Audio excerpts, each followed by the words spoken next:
Alfredo, você saiu da chefia de gabinete por causa de sua candidatura.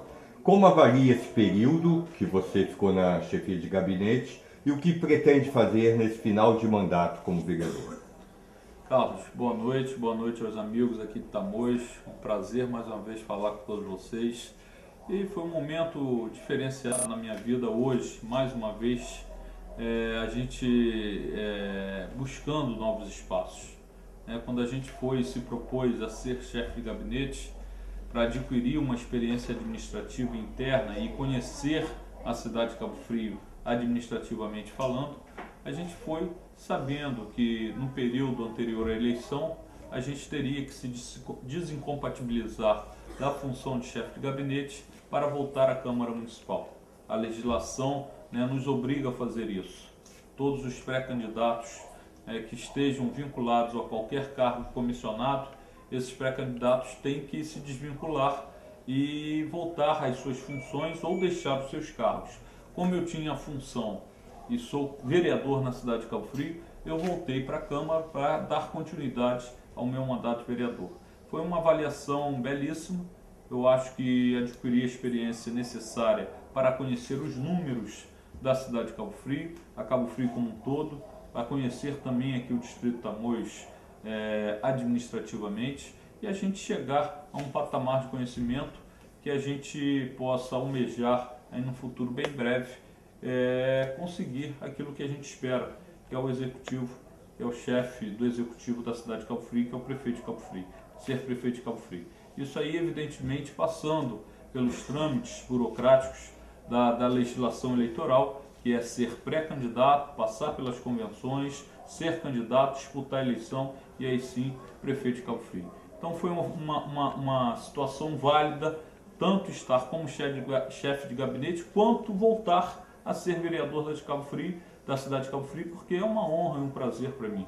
Foi onde tudo começou, onde o meu sonho começou a caminhar, nós começamos a trilhar essa história na vida pública, do Alfredo Gonçalves na vida pública, pela Câmara de Vereadores. E vamos dar continuidade até o final do ano, se Deus quiser, se Deus nos permitir, a gente alçar voos mais altos. Algumas pessoas dizem que sua candidatura não decolou, e inclusive que o prefeito ainda não está totalmente comprometido com a sua eleição, e também que nas pesquisas você nunca conseguiu subir. Qual a verdade desse fato? Boa pergunta, terei um imenso prazer em responder. Carlos, o único que sobe na pesquisa é o Alfredo. O único que decolou foi o Alfredo. E o prefeito estar ou não na nossa candidatura é uma opção dele. Espero que esteja, porque foi um compromisso dele lá atrás. Mas nós, assim, independente de qualquer situação, nós somos hoje pré-candidatos e seremos, se Deus quiser, candidato a prefeito da cidade de Cabo Frio. Falar que uma candidatura não decolou, a gente está há 1 ano e meio assistindo as pesquisas na cidade de Cabo Frio. Os 3 outros pré-candidatos começaram com um patamar e um percentual em pesquisa que hoje continua na mesma situação. Ao contrário, eles que caíram. Um começou com 50, hoje está com 30. O outro começou com 25, hoje está com 8. O outro começou com 15, hoje está com 11. E o Alfredo começou com 1, hoje está com 12. Então quem não sobe, quem não decola? Então essa história, as fofocas maldosas para desestabilizar, para desconstituir candidaturas, isso faz parte da política. O que me faz crescer cada vez mais, Carlos, são esses comentários. Porque eu escuto esses comentários e eu boto na minha cabeça, cada vez mais eu tenho que trabalhar pela minha cidade. Cada vez mais eu tenho que trabalhar para subir mais ainda nas pesquisas. Então, o que tá me dando fôlego verdadeiramente é estar com esses comentários nas ruas para que o Alfredo possa trabalhar cada vez mais. Então, tudo isso são boatos, inverdades maldosas que as pessoas que não têm o que fazer, que não têm o que acrescentar à cidade de Cabo Frio, ficam falando pelas esquinas, nos botequins. Eu não tenho tempo de estar em botequim, nem gosto. Eu não tenho tempo de estar parado numa esquina fazendo fofoca. Então a gente trabalha. Enquanto a gente trabalha, eles ficam falando. E a gente vai passando aos pouquinhos, a gente está ultrapassando as barreiras, os espinhos e passando eles nas pesquisas também. E você pode ter certeza absoluta, no momento certo, você vai ver Alfredo de braços abertos, dando glória a Deus e agradecendo a Deus por mais uma vitória. Dizem também, Alfredo, que você não passa na lei do ficha limpa, pois suas contas da eleição de 2008 não foram aprovadas. O que pode dizer sobre isso? Mais uma maldade, mais uma inverdade. Primeiro que as contas de 2008 não entram na legislação para impugnação de candidatura. Então eu não fui candidato em 2010, então não serei impugnado de forma nenhuma. E as minhas contas de 2008 estão perfeitas e aprovadas. Tanto as minhas contas como candidato a vereador na época que fui, quanto as minhas contas e principalmente a de presidente da Câmara Municipal. Tanto a de 2009 quanto a de 2010 foram aprovados pelo Tribunal de Contas. Então, Alfredo talvez seja o único ficha limpa dessa história e a cidade de Cabo Frio vai poder acompanhar toda a nossa trajetória e pôde acompanhar, porque minha vida é um livro aberto e a gente faz tudo com muita transparência. Então, todas as responsabilidades impostas pela legislação eleitoral, Alfredo vem cumprindo à risca. O único, talvez, contrariando os maldosos boatos, é que o Alfredo, e a certeza é de que o Alfredo é o único ficha limpa dessa história toda. Então as pessoas com receio ficam atacando o Alfredo. Na verdade, Carlos, eu não sei por que tanto atacam, né? Porque cachorro morto não se chuta, não é isso? Então se estão chutando o Alfredo, estão querendo catucar o Alfredo, porque o Alfredo está incomodando. Então nesse incomodar, é que eu falei anteriormente na sua pergunta anterior, nesse incomodar, cada vez mais a gente trabalha para alçar voos mais altos e conquistar novos espaços na vida pública. A pergunta seguinte, talvez você já tenha respondido. Você sempre tem afirmado que Arair não passa pelo ficha limpa. E os outros? Jânio passa, mesmo sendo condenado pelo aumento salarial na Câmara? Carlos, as duas situações, tanto a de Jânio quanto a Laís, são situações complicadas que se enquadram dentro dos requisitos da lei do ficha limpa. Então a gente tem que aguardar. O que eu estou fazendo é trabalhar. Eu não receio em disputar a eleição com quem quer que seja. Se for um, se for outro, se for os dois, se for os três, nós iremos disputar a eleição sabedores do nosso potencial em administrar a cidade de Cabo Frio. Não temos receio de ir para as ruas e mostrar, através do nosso discurso, do nosso plano de governo, daquilo que a gente pretende fazer, de mostrar à população e ter da população o respaldo e o carinho. Então não me incomodo em disputar quem quer que seja. Agora existe uma legislação recente de um apelo popular enorme, que é a legislação da ficha limpa. É uma realidade. O Brasil começa a mudar a partir desse momento. O Brasil começa a tomar forma e rumo dentro da política, nas ações políticas, pelos políticos, de forma totalmente diferenciada do que era feito antes. A gente está vendo exemplos e mais exemplos aí todos os dias, né? E a lei da ficha limpa veio para ficar. A partir desse momento, quem no passado não andou em linha reta, buscando a lisura, a transparência, né, as ações de forma assim, muito corretas, moralmente falando, hoje vão ter problema. E aquelas pessoas para o futuro, que também da mesma forma não tiverem cuidado e zelo com a coisa pública, terão problemas no futuro. Então hoje a lei da ficha limpa é um divisor de águas, antes e depois da lei. Antes da lei, quem andou correto continua, quem não andou está fora. Eu tenho certeza absoluta disso. Então, alguns candidatos em Cabo Frio, tanto candidatos, pré-candidatos hoje a prefeito, quanto pré-candidatos a vereador, vão ter problemas. E a gente vai aguardar. Muita água vai passar debaixo da ponte e a gente vai aguardar com muito cuidado, não torcendo para que eles sejam impugnados ou não. A gente vai dar continuidade ao nosso trabalho porque nós confiamos no nosso potencial. Eu confio no potencial do Alfredo. Então vamos continuar trabalhando independente de qualquer situação. Mas que alguns vão ter problemas, evidentemente que sim. É só para esclarecimento da população, Alfredo.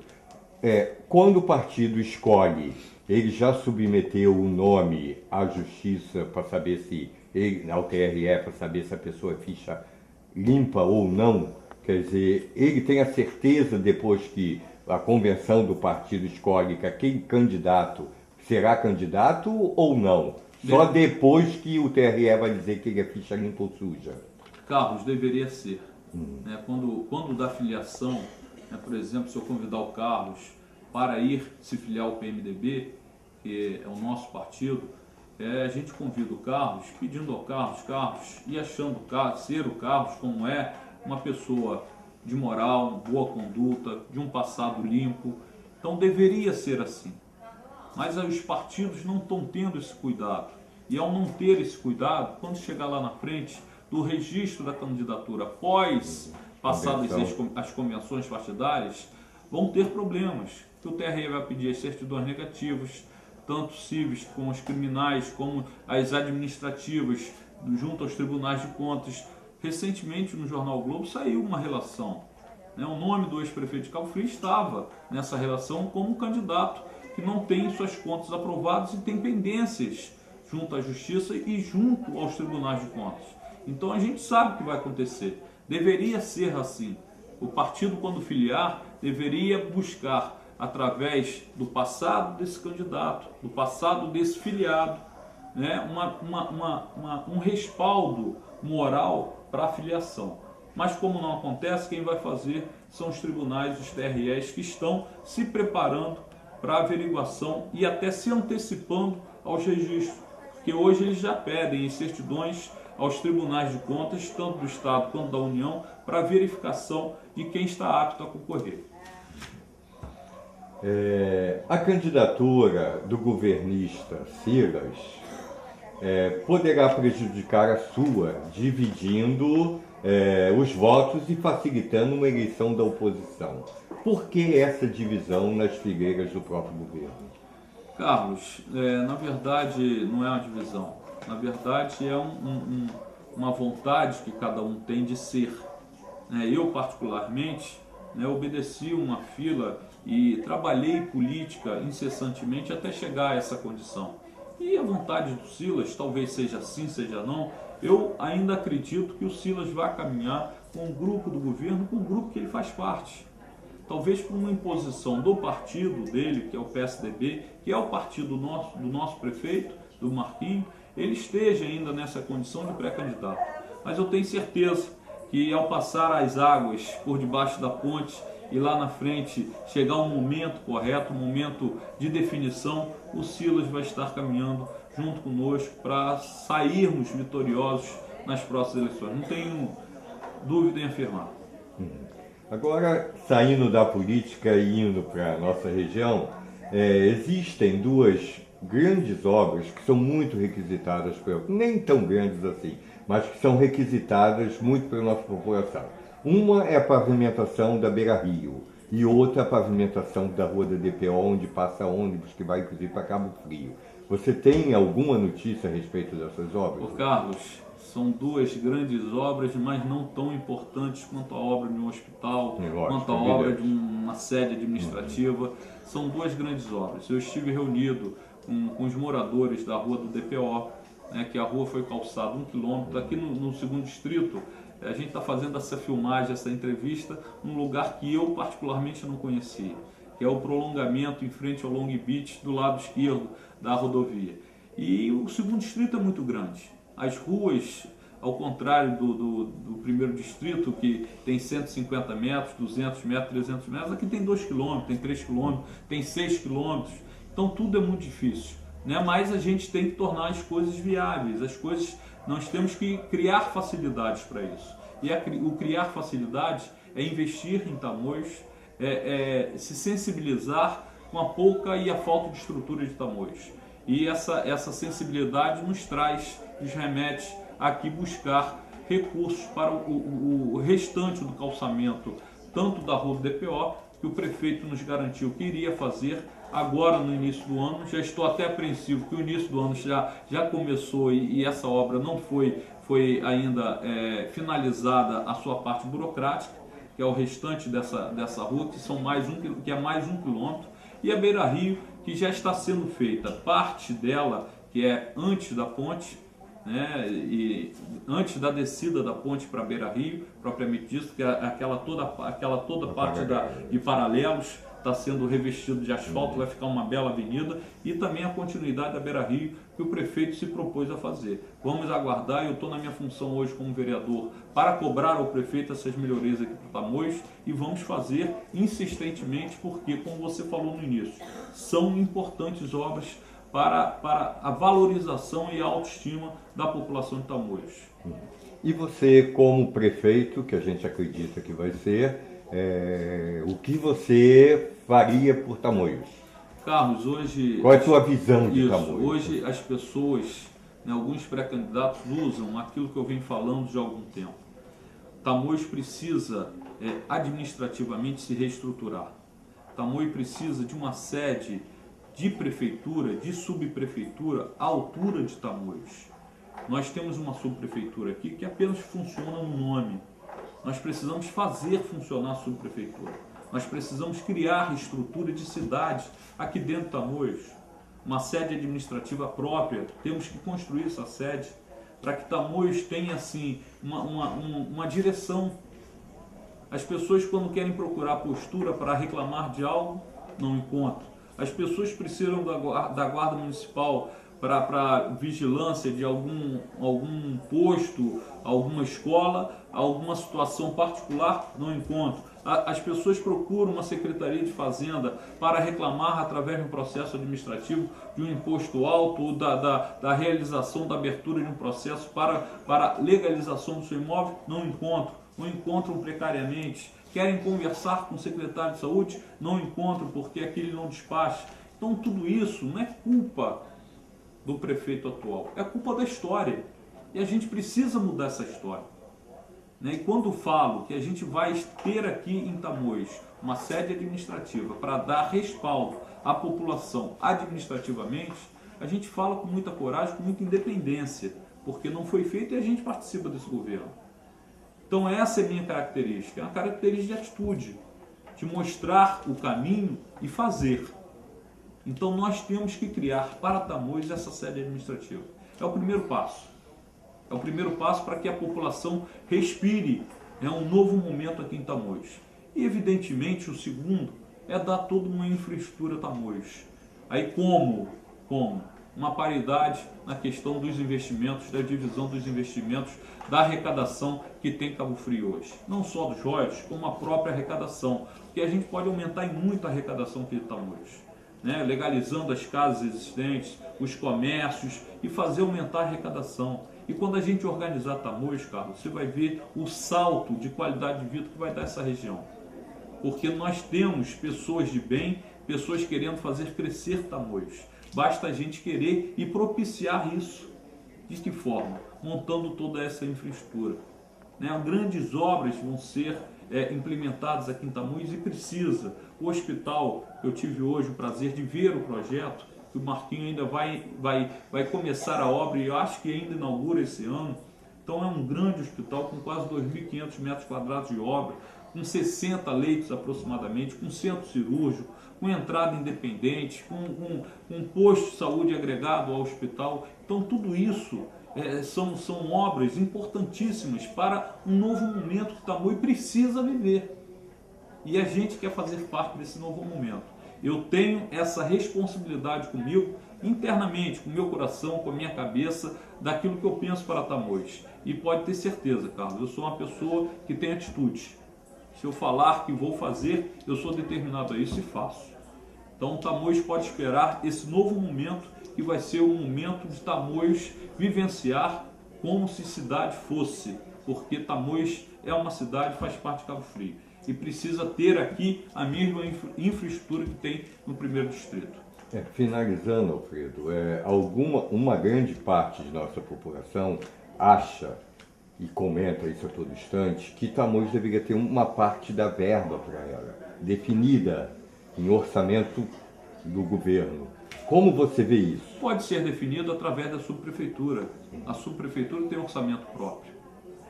Mas quando a gente fala que vai trazer para cá esse braço administrativo, vai trazer para cá o braço da Secretaria de Obras, aqui a gente vai ter o secretário de Obras, dia sim, dia não, fiscalizando e vendo quais são as necessidades de Tamoios para que a gente possa implementar essas realizações.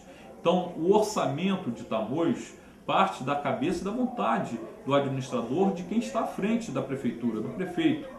Então, não necessariamente que a gente tem que colocar no orçamento da subprefeitura 50 milhões, 100 milhões ou 250 milhões, né? Porque existe toda uma infraestrutura que é comum a toda a cidade.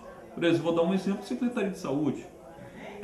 A Secretaria de Saúde tem um orçamento que é para cuidar dos vários hospitais, como vai ter um hospital aqui em Tamoios, que até então a gente nunca teve, né, um hospital. Hoje a gente vai ter, de fato, de direito, um hospital. Então, quando a gente fala de orçamento da saúde, é para cuidar dos postos aqui de Tamoios, é para cuidar do novo hospital, é para dar o orçamento necessário ao bom atendimento à UPA e novas ações que possam ser implementadas pela Secretaria de Saúde. Então, definir quantitativo de orçamento pode até ser feito e ser aumentado muito o orçamento da subprefeitura para que a população possa verificar, fiscalizar e apontar para onde vai esse orçamento.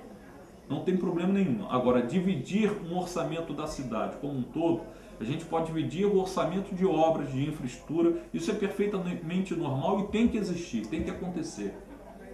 Entendeu? Agora, como um todo, né, o orçamento da cidade hoje beira aí 600 milhões de reais ano. Eu acho que vai chegar a esse patamar a partir do ano que vem. Então, 300 milhões para cá e 300 milhões para lá, né, isso que eu estou falando que não pode acontecer, porque a Secretaria de Saúde cuida de toda a cidade. Então, a gente tem que dividir a parcela pertinente a Tamoios, no sentido de dar a Tamoios uma infraestrutura completamente diferenciada. Tamoios até hoje não teve orçamento. Se pegarmos o orçamento da subprefeitura, é 150 mil. Números aproximados.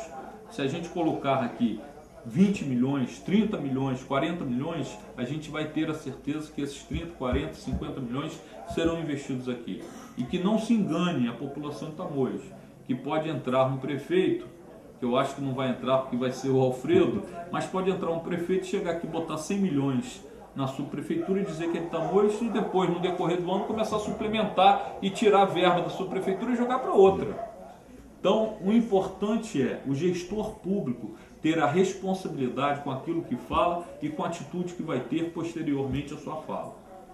Então, eu tenho atitude, Carlos. Se eu falar que vai acontecer, que vai ter, a gente vai ter.